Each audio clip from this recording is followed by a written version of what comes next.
പിന്നെ പോലീസ് സ്റ്റേഷനിലേക്ക് വന്ന് ഇവന്റെ മേലെ റിട്ടേൺ കംപ്ലൈന്റ് കൊടുക്കുക. അതിനുശേഷം ഞാൻ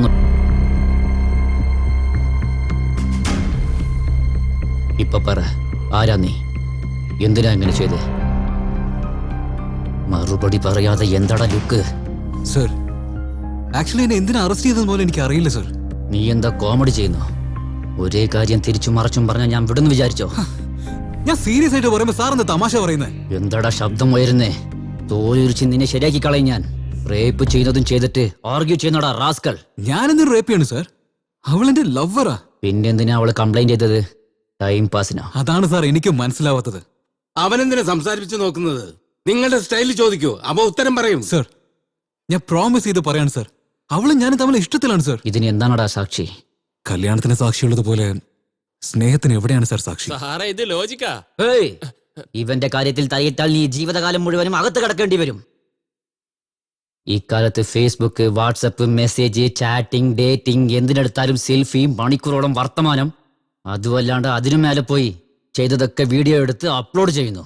നീ എന്താന്ന് വെച്ചാ സാക്ഷിയില്ലെന്ന് എന്നോട് കഥ പറയും. സാറിന് ഇങ്ങനെ പറഞ്ഞു മനസ്സിലാക്കണമെന്ന് എനിക്ക് അറിയില്ല. സത്യം തുറന്നു പറയാൻ നടന്ന കാര്യം പറയാം. ഞാൻ ആഡ് ഫിലിമിന് വേണ്ടി ലൊക്കേഷൻ നോക്കാൻ വേണ്ടി ആ നാട്ടിലേക്ക് പോയിരുന്നു. ഞാൻ അവിടെ എത്തിയതിനു ശേഷം എന്റെ അനിയത്തെ എന്നെ ഫോൺ വിളിച്ചു. ഏതായാലും നീ അത്രയും ദൂരം പോയതല്ലേ, എന്റെ ഫിയാൻസിയുടെ സിസ്റ്ററിനെ പോയി കണ്ടിട്ട് വന്ന് അവൾ എന്നെ ഒരുപാട് ഫോഴ്സ് ചെയ്തത് കൊണ്ട് ഞാൻ അവരെ കാണാൻ പോയി. ഞാൻ ഫ്രഷ് ആയിട്ട് പോവാന്നേ.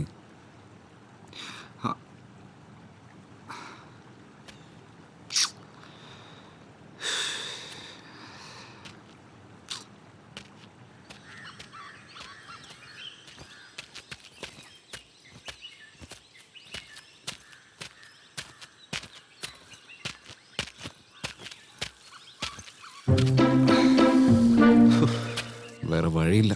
Excuse me. ഒന്ന് വെയിറ്റ് ചെയ്യുന്നേ. സൂത്രത്തെ തടയാം, പക്ഷെ മൂത്രത്തെ തടയാൻ പറ്റുമോ സാറേ? ഇപ്പൊ പറഞ്ഞോളൂ സാറേ. ശ്രുതി എസ്റ്റേറ്റ്സ് അഡ്രസ് പ്ലീസ്. ഡോക്ടറുടെ വീടാണോ? Go straight, take left. There will be up and down, he will get there. Okay. അല്ല സാർ, എന്തെങ്കിലും അസുഖമാണല്ലോ, രോഗമാണോ? ഇക്കാലത്ത് പിള്ളേർ അങ്ങനെയാണ്, രോഗം എന്താണ് പറയാറില്ല. സ്റ്റേ ട്യൂൺ ടു എഫ്എം, നിങ്ങളുടെ റേഡിയോ സിറ്റി 91.1 എഫ്എം. എവിടെയാടപ്പോ? ഇപ്പോഴാ സ്ട്രെയിറ്റ് ആയിട്ട് വന്ന് ലെഫ്റ്റ് എടുത്ത് റൈറ്റിൽ അപ്പ് എടുത്ത് ഇപ്പൊ ഡൗൺ ആയിക്കൊണ്ടിരിക്കുന്നത്. അവളെ കാണുന്നതിന് മുമ്പേ ഇത്ര ടേണിംഗ് ആണെങ്കിലേ അവളെ കണ്ടു കഴിഞ്ഞാൽ എന്തൊക്കെ ട്വിസ്റ്റ് ആയിരിക്കും. ശ്രുതി വീട്ടിൽ തന്നെയാ ഉള്ളത്, ഇപ്പൊ തന്നെ വിളിച്ചേ ഉള്ളൂ. പക്ഷെ ചെറിയൊരു പ്രോബ്ലം ഉണ്ട്. എന്തു പറ്റിയടാ? ഞാൻ വരുന്ന വഴിക്ക് ഒരു സുന്ദരിയായ ഒരു പെൺകുട്ടിയെ കണ്ടു. ജസ്റ്റ് ഒരു ഏഞ്ചലെ പോലെ ഉണ്ടായിരുന്നു. മനസ്സിൽ നിന്ന് മായാതിരിക്കുക. അല്ല, നിന്റെ ഡോക്ടറെ കാണാൻ സുന്ദരിയാണ്. അവളെ നിനക്ക് അറിയില്ല, ഭയങ്കരിയാ. വെട്ടിക്കളയില്ലല്ലോ ചേട്ടാ. ശരി, ഒരു കാര്യം ചെയ്യും. നിനക്ക് വേണ്ടി നിന്റെ ഡോക്ടറിനെയും എനിക്ക് വേണ്ടി എന്റെ ഏഞ്ചലിനെയും കല്യാണം കഴിക്കാം. ഓക്കെ അല്ലേ? അപ്പൊ പിന്നെ നിനക്ക് രണ്ടുപേരെയും കിട്ടാൻ പോകുന്നില്ല. ഇതൊക്കെ ഒരു കുതിരയെ ഓടിച്ച ജോക്കി എന്ന് പറയും, പക്ഷെ രണ്ടു കുതിരയുള്ള രഥം ഓടിക്കാണെങ്കിലോ മഹാരാജാവ് എന്ന് പറയും. നീ ഒരുത്തിയെ കല്യാണം കഴിച്ച നിനക്ക് ഭർത്താവായിരിക്കാം, രണ്ടെണ്ണത്തിനെ കഴിച്ചാലുണ്ടല്ലോ അവർ നിന്റെ ഭർത്താവാകും. Okay, thanks for the advice. By.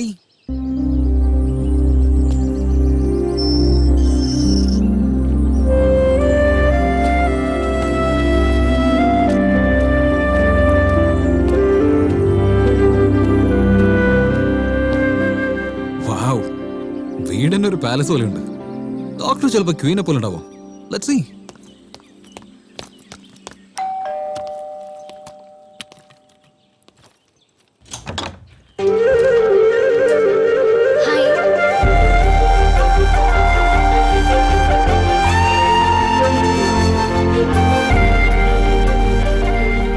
Doctor Shruthi. 199%. Abhiram 100%. ഞാൻ അകത്ത് വന്നോട്ടെ? പറ്റില്ല എന്ന് പറഞ്ഞാ നിങ്ങൾ പോവോ? Just 42 seconds please. 42 seconds? പറയടാ. ഏയ്, നിന്റെ എൻഗേജ്മെന്റ് ഡേറ്റും എന്റെ കല്യാണ ഡേറ്റും ഫിക്സ് ചെയ്തോ? എന്താടാ ശ്രുതിയെ നീ കണ്ടിരുന്നോ? ഇത്ര വേഗം എല്ലാം ഉറപ്പിച്ചോ? അല്ലല്ല, ജസ്റ്റ് നേരിട്ട് കണ്ടു, അത്രേ ഉള്ളൂ. പിന്നെ എങ്ങനെയാണെന്നാണ് ചോദിക്കുന്നത്? ഞങ്ങളുടെ കല്യാണം സ്വർഗത്തിൽ എപ്പോഴേ നടന്നു കഴിഞ്ഞു. എന്നാലേ കുടുംബം എന്നുള്ള നരകത്തെ നീ അനുഭവിക്കാൻ പോകുന്നേ ഉള്ളൂ. ശരി, ശ്രുതി എങ്ങനെയുണ്ട്? Just average. എന്റെ അത്ര കളറൊന്നുമില്ല. ശരി, എന്ത് ചെയ്യാൻ പറ്റും? നിനക്ക് വേണ്ടി അഡ്ജസ്റ്റ് ചെയ്യാം. എടാ, ഈ കാണുന്ന കളർ കൊണ്ടൊന്നും ഒരു പ്രയോജനവുമില്ല. എന്നാൽ ഈ പറയുന്ന കളർ മനസ്സിന് ലഭിച്ചാലുണ്ടല്ലോ ജീവിതം മുഴുവൻ സന്തോഷായിരിക്കാം. അതുപോട്ടെ, ശ്രുതി നല്ല കളറുള്ള പെൺകുട്ടിയാണല്ലോ.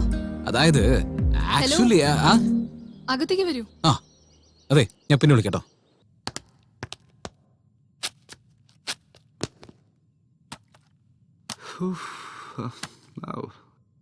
വീട് അടിപൊളിയാണല്ലോ. ആരാ ഉണ്ടാക്കിയത്? മേസ്തിരി. കെട്ടാൻ പോകുന്നത് ആരെയെന്ന് ചോദിച്ചാ അമരെന്ന് പറയും. അതെ, ഒരു വാക്കിൽ ഇത്ര വ്യത്യാസം ഉണ്ടാവൂ? ഒരു വാക്കുകൊണ്ട് ജീവിതം തന്നെ മാറി മറിയും. നിങ്ങൾ വാ, മുകളിലോട്ട് പോവാം. എന്ത് ഇത്രയും പെടുന്നോ? ഹലോ, എന്റെ ജീവിതത്തിൽ ഒരുപാട് ലക്ഷ്യങ്ങളുണ്ട്, അതൊന്നും ആരംഭിച്ചിട്ട് പോലുമില്ല. അതെ, ഞാൻ വിളിച്ചത് ഫസ്റ്റ് ഫ്ലോറിലേക്കാ. ഇപ്പോഴല്ലേ ഒരു വാക്കിലെ ജീവിതം തന്നെ മാറുന്നു പറഞ്ഞു. ഇപ്പൊ എന്തോന്ന്? ആ? ഒന്നുമില്ല. വീട്ടിലാരും ഇല്ലേ? ആരും കാണുന്നില്ലല്ലോ. ആരുമില്ല. അമർ പോലും ഇല്ലേ? അമർ മാത്രമല്ല, എൻടയർ ഫാമിലിയോ അമ്പലത്തിൽ പോയിരിക്കുക. എപ്പോഴാ വരിക? മേ ബി നാളെ ഈവനിങ്. Of course. അങ്ങനെയാണെങ്കിൽ ഞാനൊരു കാര്യം ചെയ്യാം. അമർ വന്നതിന് ശേഷം ഞാൻ ഫോൺ ചെയ്തിട്ട് വരാം. Okay, bye. നീ അങ്ങനത്തെ ടൈപ്പാ? ഹലോ, ഞാൻ അങ്ങനെയൊന്നല്ല പറഞ്ഞ. അതായത് വീട്ടിൽ ഒറ്റയ്ക്കിരിക്കുന്ന ഒരു പെണ്ണിനോട് ഇങ്ങനെ. എന്നെ കാണാൻ വേണ്ടിയല്ലേ നിങ്ങൾ വന്നത്? എന്നാ കണ്ടോ, എന്നെ കുറിച്ച് അറിയണ്ടേ? എനിക്ക് ഏത് കളറാ ഇഷ്ടം, എങ്ങനത്തെ ഫുഡാണ് ഇഷ്ടം, എങ്ങനത്തെ ഹൈ ഹീൽസാ യൂസ് ചെയ്യുന്നത്, ഏത് ബ്യൂട്ടി പാർലറിലേക്കാ പോന്നെ എന്നൊക്കെ അറിയണ്ടേ? നിങ്ങളുടെ ഏത് ബൈക്കാ ഉള്ളേ, പേഴ്സിൽ എത്ര പണം ഉണ്ട്, നിങ്ങളുടെ മനസ്സിൽ എന്താ ഉള്ളേ, എത്ര ഗേൾ ഫ്രണ്ട്സ് ഉണ്ട് എന്നൊക്കെ ഞാൻ അറിയണ്ടേ? ഇരുന്ന് സംസാരിച്ചാലല്ലേ ഈ കാര്യങ്ങളൊക്കെ നമുക്ക് അറിയാൻ പറ്റൂ. ഓക്കെ ആണെങ്കിൽ നമുക്ക് കോഫി കുടിക്കാം, അല്ലെങ്കിൽ കാലിക്കപ്പ് കഴുകി വെച്ച് അവരവരുടെ ജോലി നോക്കാം. എന്നെ സംബന്ധിച്ച് ഒരാളെ കുറിച്ച് അറിയണമെങ്കിൽ ഇതിനേക്കാൾ നല്ലൊരു പ്ലേസ്, ടൈം ഒരിക്കലും നമുക്ക് കിട്ടില്ല. നിങ്ങള് ഹനുമാൻ ഭക്തനാണോ? എന്തേ അതെന്താ അങ്ങനെ വെച്ച്? ഹനുമാൻ മലയെ ഇറക്കി വെച്ചില്ല, നിങ്ങളെ ബാഗും ഇറക്കി വെച്ചില്ല. ഓ, എന്നാ വാ സംസാരിക്കാം.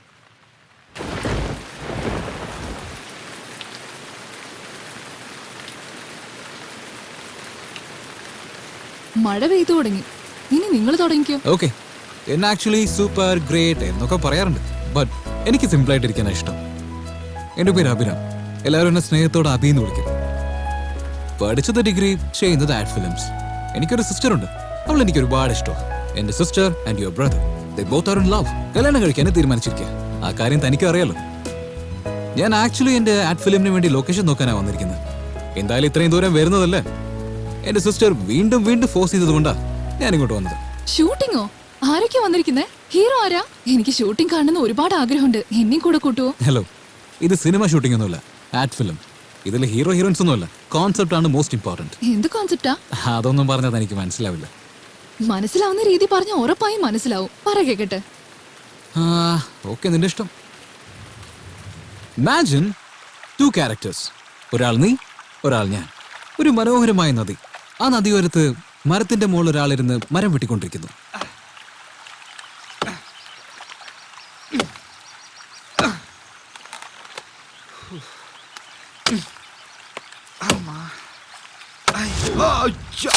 Oh shit! What the beep? അയ്യോ അയ്യോ. എന്റെ കോടാലി വെള്ളത്തിൽ വീണല്ലോ. പാവം, അതിന് നീന്താൻ പോലും അറിയില്ലല്ലോ. രക്ഷിക്കാൻ ആരുമില്ലേ? Oh God, please save me, please help me, please do something God. ഞാനാണ് ഗംഗാദേവി. ഗംഗാദേവിയോ? ദേവിയമ്മ. ഛി, ഭിക്ഷക്കാരനെ പോലെ എന്തിനാ വിളിക്കുന്നത്? ദേവിയോട് അപേക്ഷിക്കുന്ന പോലെ തോന്നിയില്ല. മാറ്റർ എന്താന്ന് കറക്റ്റ് ആയിട്ട് പറ. ദേവി, ആ കോടാലി എനിക്ക് പരമ്പരയായിട്ട് കിട്ടിയ സ്വത്താ. അതിപ്പോ വെള്ളത്തിൽ വീണു. ഞാനിപ്പോ എന്താ ചെയ്യാ Devi? Don't fear, I am here. ഇതാ നിന്റെ കോടാലി. Take this one. ഇതെന്റെ അല്ല. അങ്ങനെയാണെങ്കിൽ ഇത് നോക്ക്. No, this is not mine. You are mistaken me. എന്റേത് ബേസിക് മോഡലാണ്. This is silver. അതെയോ? അപ്പൊ ഇത് നോക്ക്. ഇതാണ് എന്റേത് Devi. Thank you. Well done ഭക്ത. നിന്റെ സത്യസന്ധത വളരെ ഇഷ്ടമായി. എന്റെ ഗിഫ്റ്റ് ആയിട്ട് ആ ഗോൾഡൻ ആക്സ് നീ വെച്ചോ. ദേവി, തരുന്നത് തരുന്നു. അതെന്തോ പറയില്ലേ, ജോയ് ആലുക്കാസിലെ സ്വർണം തരാവോ? അതിന് മാത്രം ഇതിലെന്താ സ്പെഷ്യൽ? അതിലെന്താ സ്പെഷ്യൽ എന്നോ? ജോയ് ആലുക്കാസ് എന്ന് പറഞ്ഞ പ്യൂരിറ്റി, ക്വാളിറ്റി, അക്ബർക്ക് മുദ്ര പോലും ഉണ്ടാവും. അത് മാത്രമല്ല, വിശ്വാസത്തിന്റെ അടയാളവുമാണ്. അപ്പോ ഞാൻ അണിഞ്ഞിരിക്കുന്ന ഈ ആഭരണങ്ങളോ? ഇതൊക്കെ ഡ്യൂപ്ലിക്കേറ്റ് അല്ലേ? കോൺസെപ്റ്റ് എങ്ങനെയുണ്ട്? ആവറേജ് ആണെന്നേ പറയാൻ പറ്റൂ. അങ്ങനെയാണെങ്കിൽ ഞാൻ വിചാരിച്ച കോഫിയാണോ ചായയാണോ? കോഫി. സ്ട്രോങ് ആണോ ലൈറ്റ് ആണോ? സ്ട്രോങ് എന്ന് വെച്ചാ? സ്ട്രോങ് എന്ന് വെച്ചാൽ 1 കപ്പ് പാല്, 2 സ്പൂൺ കോഫി പൊടി, പിന്നെ ഷുഗർ, അത്രേ ഉള്ളൂ. അത്രേ ഉള്ളൂ? എന്നാ കിച്ചൺ താഴെയുണ്ട്, എനിക്ക് കൂടി ഇട്ടോണ്ട് വരണേ. എനിക്ക് ചെടിക്ക് വെള്ളം ഒഴിക്കാണ്ട്. ചെടിക്ക് വെള്ളം ഒഴിക്കണമെന്നോ? പുറത്ത് മഴ പെയ്യുമ്പോ ചെടിക്ക് എന്തിനാ വെള്ളം ഒഴിക്കുന്നേ? എന്തേ? ഒരു കുഞ്ഞുണ്ടായിന്ന് വെച്ച് കുടുംബം പോറ്റാതിരിക്കില്ലല്ലോ. ഇതും അതുപോലൊക്കെ തന്നെയാ.